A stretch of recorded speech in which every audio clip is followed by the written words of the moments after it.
Let me ask you one question. How would it be if you were playing Honkai Star Rail in the Hardcore mode? And no, I'm not referring to trying to clear the MOC with only 4-star units that no one uses. I'm talking about something even more hardcore. You still don't know? Fine, I will help you. What would you do if you could not, by any means, use a character you have if by any chance they die in battle? That's exactly what I meant with hardcore. My name is dphoenix, and in this video we are going to start a new series here on the channel where I will be playing Honkai Star Rail in a brand new account in a somewhat of an hardcore mode. Just before I start explaining all the rules here, I want to let you all know that this series will be made live on my Twitch channel, so if you want to know what's happening firsthand, you might want to check the live streams out. You are not only getting new content sooner than others, but you are also going to have chances of gaining free blessings for your favorite gacha games. Without any furthers, let's start by explaining the rules of this challenge. For those who are familiar with Pokemon games, you might know about the famous Nuzlocke challenge. My challenge will be basically a Nuzlocke challenge, but for Honkai Star Rail instead. Because let's be honest, this is a gacha game, the rules need to be different. Starting with the most important rule of this challenge, character deaths are permanent. So, if my precious E6 Acheron that I managed to get with all my sweat and tears dies in battle, she's completely gone because I can't use her anymore, and all the stellar J's I used on her are also gone. Rule number 2, I have a limited number of 5 stars I can get per patch. But, dphoenix, what do you mean with that? It's already impossible to have all of them unless you are a big whale. Shh. Let me explain, okay? Every patch, we have at least 4 banners, considering on new characters and reruns. Unless Hoyo pulls out something funny and does the same thing they did with this patch.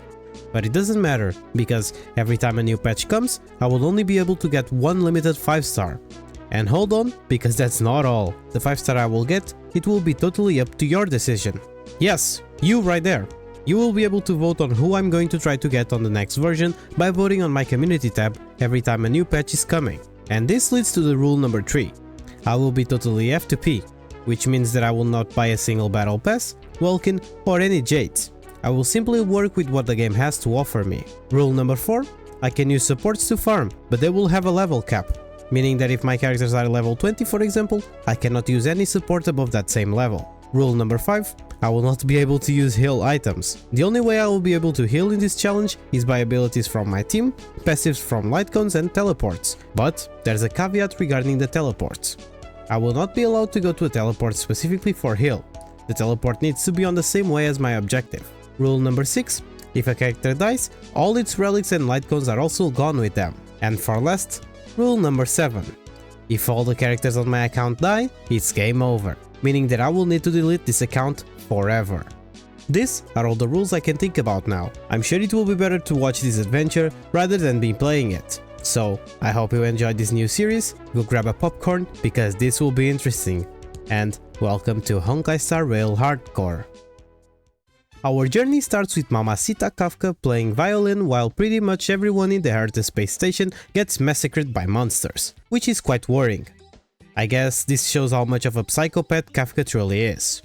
But don't worry guys, I can fix her, I know I can. After being tired of playing violin, Kafka decided to finally do something and throw hands against all the monsters.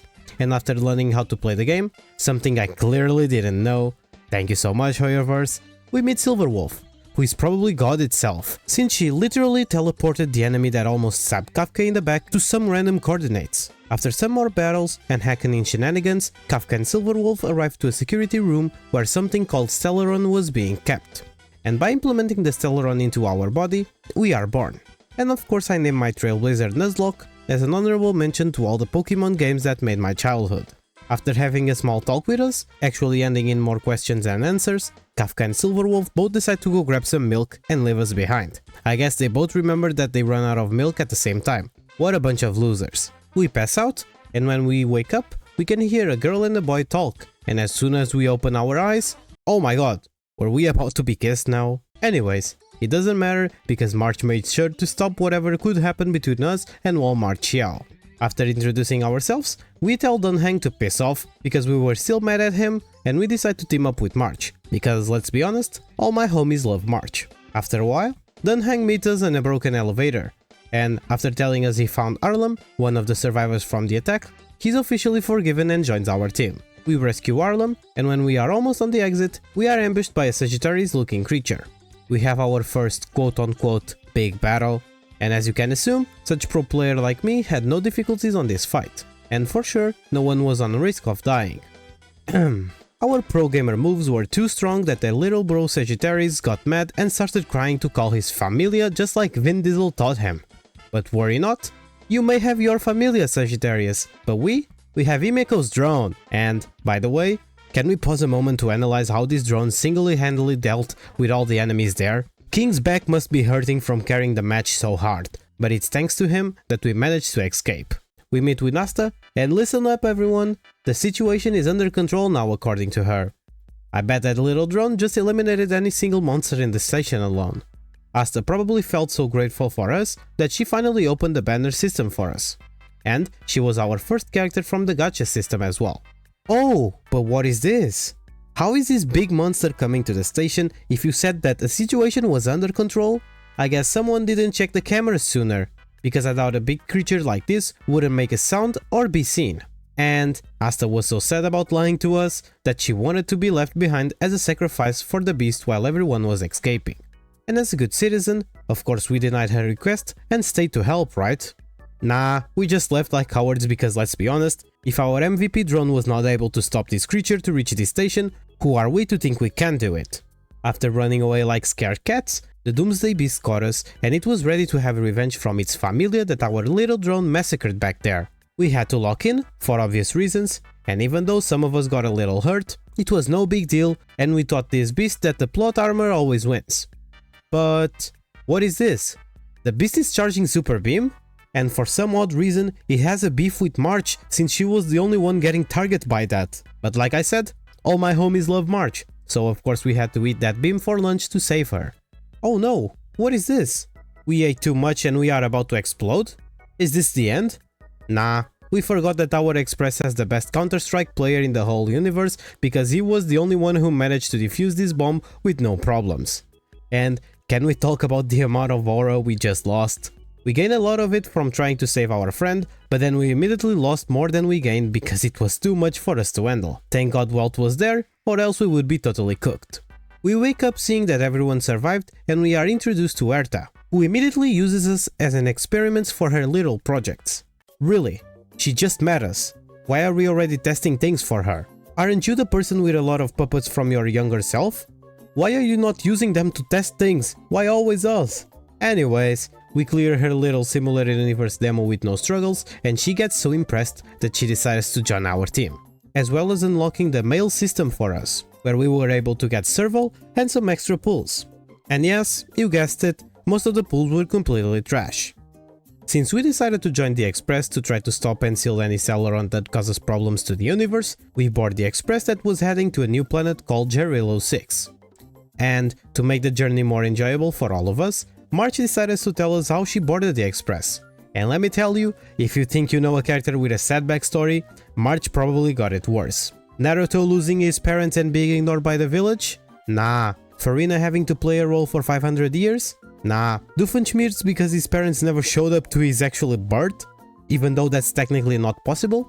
Nah. This girl March slumbered in eternal ice and knows nothing about her past. Her name is just a reference to the day she got saved by the Express, and she still knows basically nothing about her past until now. If this is not the saddest backstory a character could have, then I don't know. Arriving on Jarilo 6, we finally have access to the stamina system of this game, where I make sure to spend it farming for experience materials. And, after running around outside, we find what it seems to be someone hiding on the snow. Dunhang spikes his booty with his spear. Seriously. What's wrong with this guy? A man known as Sample Koski appears and offers himself to guide us to the city because according to him, he is friends with the guards. But well, we have a liar among us, because after all, Sample's friends were not actually his friends and he was being hunted by the Silverman guards. And you know how it works? It was so nice to save Sample that we had to do it twice. But what is this? This man just absorbed all the arrows that March threw against him. Finally, a worthy opponent. Our battle will be legendary. Ah, never mind. The game doesn't let us swipe the floor with him. This dude has such a big plot armor that he actually arrests us and takes us to see their supreme leader once he learns that we came from another planet. Thank God they don't have an Area 51 here, because I bet that on his mind we could be some kind of aliens. After being introduced to the city, we meet Jarilo 6 supreme leader, Cocolia. After explaining that it's thanks to a Stellaron that the planet is covered on ice, Cocolia allows us to stay and helps heal the Stellaron. And she's so nice that she let us stay on a fancy hotel on the city. Such a caring person. Never mind. She's actually an imposter working with the Stellaron. Thank you so much for staying until the end of this episode. Did you like this video format? I wanna know everyone's opinion down there on the comments for me to know what I can improve. And if you like this video, please don't forget to leave a sub and a like. That motivates me a lot and will actually show YouTube you wanna see more of this type of videos. Don't forget to give a look on my Twitch channel, since all the clips that will appear on this series were recorded there first. I hope I can count on you on the next episode. And all I can tease now is that the end of one character is near. See you all on the next one. Stay safe and be happy.